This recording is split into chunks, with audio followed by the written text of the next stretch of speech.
بسم اللہ الرحمن الرحیم۔ السلام علیکم۔ Welcome to the channel find and seek. پوری معلومات حاصل کرنے کے لیے پوری ویڈیو آخر تک لازمی دیکھیے۔ آئیے چلتے ہیں ویڈیو کی طرف۔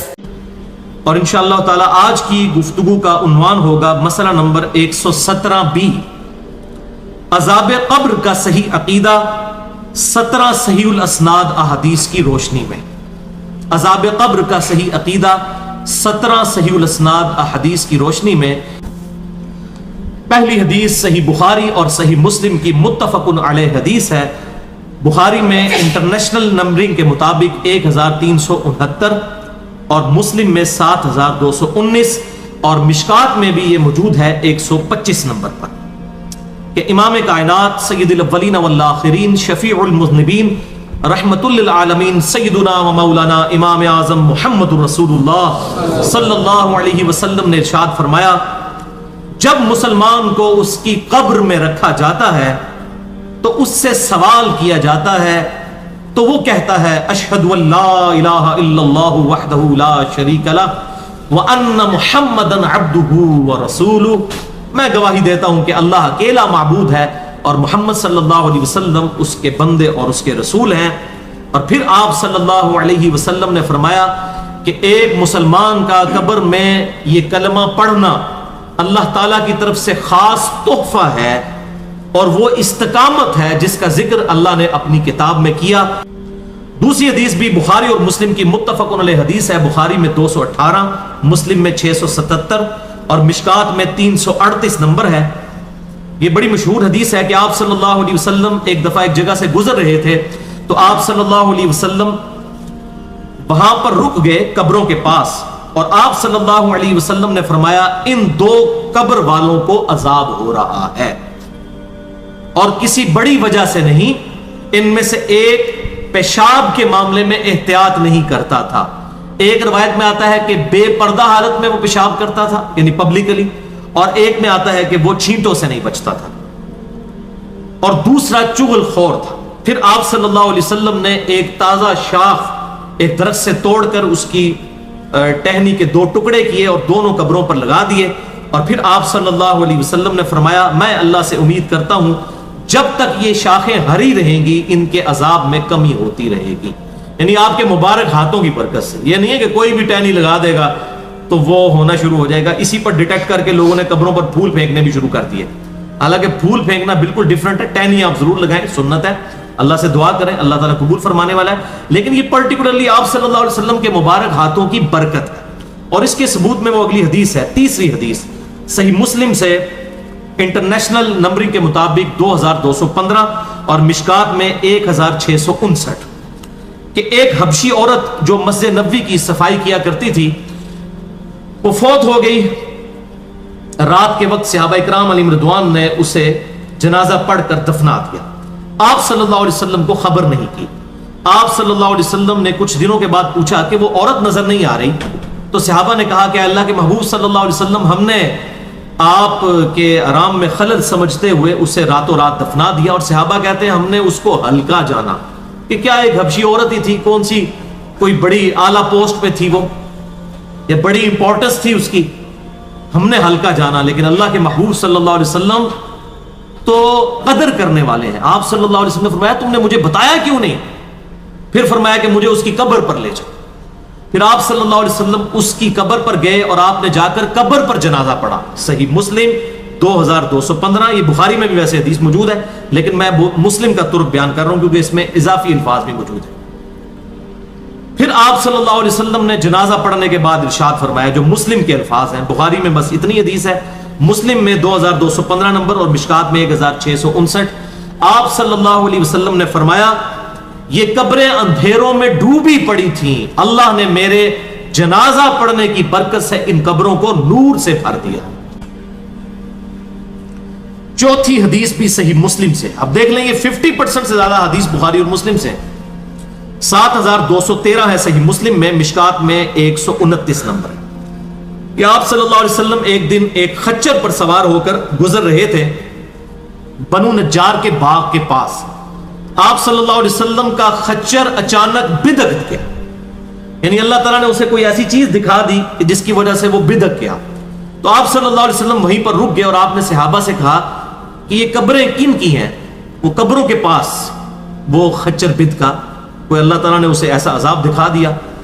تو آپ صلی اللہ علیہ وسلم کو بتایا گیا یہ تو مشرکین کی قبریں ہیں جو اسلام سے پہلے زمانے جاہلیت میں مر چکے ہیں. پھر آپ صلی اللہ علیہ وسلم نے فرمایا کہ بے شک اس امت سے بھی قبر میں امتحان لیا جائے گا. پھر آپ صلی اللہ علیہ وسلم نے فرمایا اگر مجھے یہ ڈر نہ ہوتا کہ تم اپنے مردوں کو دفنانا چھوڑ دو گے تو میں اللہ سے دعا کرتا کہ تمہیں یہ عذاب قبر سنوا دیا جاتا. لیکن مجھے ڈر ہوا کہ دفنانا ہی چھوڑ دو گے. دکھا دیا جاتا نہیں, دیکھنے کا تو حوصلہ ہی نہیں ہے, سنوا دیا جاتا. 5ویں حدیث صحیح بخاری سے ہے, انٹرنیشنل نمبر کے مطابق 1380 اور مشکات میں اس کا نمبر ہے 1647. بڑی رکت انگیز یہ حدیث ہے. آپ صلی اللہ علیہ وسلم نے فرمایا جب جنازے کو رکھا جاتا ہے اور لوگ میت کو اپنے کندھوں پر اٹھا کر چلتے ہیں تو میت کلام کرتی ہے, بولتی ہے. اگر نیک میت ہوتی ہے تو کہتی ہے مجھے جلدی جلدی آگے پہنچا دو, کیونکہ قبر تو جنت کا باغ اس کے لیے بننے والی ہے.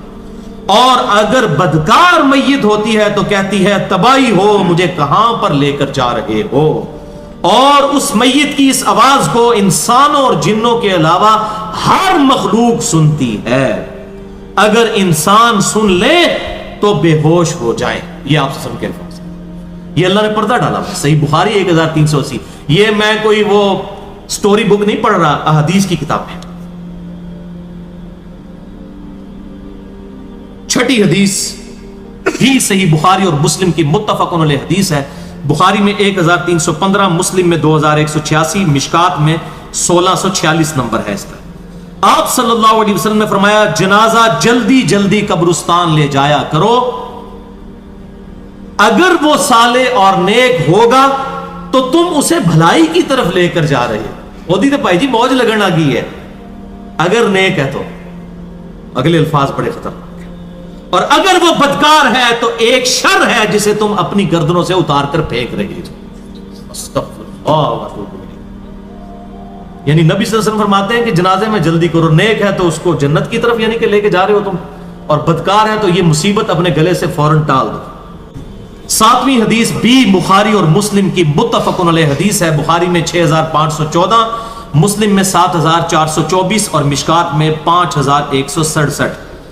اللہ اکبر. آپ صلی اللہ علیہ وسلم نے فرمایا میت کی 3 چیزیں اس کے ساتھ جاتی ہیں, 2 واپس آ جاتی ہیں اور ساتھ اس کے قبر میں ایک ہی چیز اس کے ساتھ جاتی ہے. اس کے گھر والے اور مال یہ واپس آ جاتے ہیں اور اس کے اعمال اس کے ساتھ جاتے ہیں. یہ 3 ہی دوست ہیں نا, گھر والے, مال اور نیک اعمال یا برے اعمال جو بھی ہیں. برے اعمال ہو یا اچھے اعمال یہی قبر تک جانے ہیں, باقی رشتہ داروں نے بھی اور مال نے بھی واپس گھر ہی رہ جانا ہے. وَلِعَاذُ بِاللَّهِ تَعَالَى. 8ویں حدیث بھی بخاری اور مسلم کی متفق علیہ حدیث ہے. بخاری میں 1379, مسلم میں 7211 اور مشکات میں 127 نمبر ہے کہ آپ صلی اللہ علیہ وسلم نے ارشاد فرمایا جب تم میں سے کوئی شخص فوت ہو جاتا ہے تو اس کی قبر میں صبح و شام اسے اس کا ٹھکانہ دکھایا جاتا ہے. اگر وہ اہل جنت سے ہو تو اسے روزانہ صبح و شام جنت دکھائی جاتی ہے, اور اگر ولیعوذ باللہ تعالی وہ اہل دوزخ سے ہو تو اسے قبر میں روزانہ صبح و شام دوزخ دکھائی جاتی ہے, حتیٰ کہ قیامت کے دن اللہ تعالیٰ اسے دوبارہ وہاں سے زندہ کر لے گا. یعنی زندگی اس وقت بھی ہے لیکن وہ برزخی زندگی ہے. الٹیمیٹ زندگی قیامت والے دن آئے گی, پھر اسے بڑے عذاب کی طرف لے کر جایا جائے گا. ولیعوذ باللہ تعالی. 9ویں حدیث بھی بخاری اور مسلم کی متفق علیہ حدیث ہے. بخاری میں 1374, مسلم میں 7216 اور مشکات میں 126 نمبر ہے اس کا. آپ صلی اللہ علیہ وسلم نے فرمایا جب مردے کو دفنا کر لوگ چلے جاتے ہیں تو وہ جانے والوں کی جوتیوں کی آواز بھی سنتا ہے. یعنی اللہ تعالیٰ اس کے ساتھ ایسا معاملہ کرتا ہے کہ وہ جانے والے کی جوتیوں کی آواز بھی سنتا ہے. ویسے اگر آپ کیمرہ لگائیں آپ کو نہیں نظر آئے گا, آپ کو ویسے ہی وہ نظر آئے گا جیسے اس کو لٹایا گیا, کیونکہ یہ پردے والی زندگی ہے, برزخ کی, جو میں نے پچھلی دفعہ ڈسکس کیا تھا. جوتیوں کی آواز کیوں سنتا ہے؟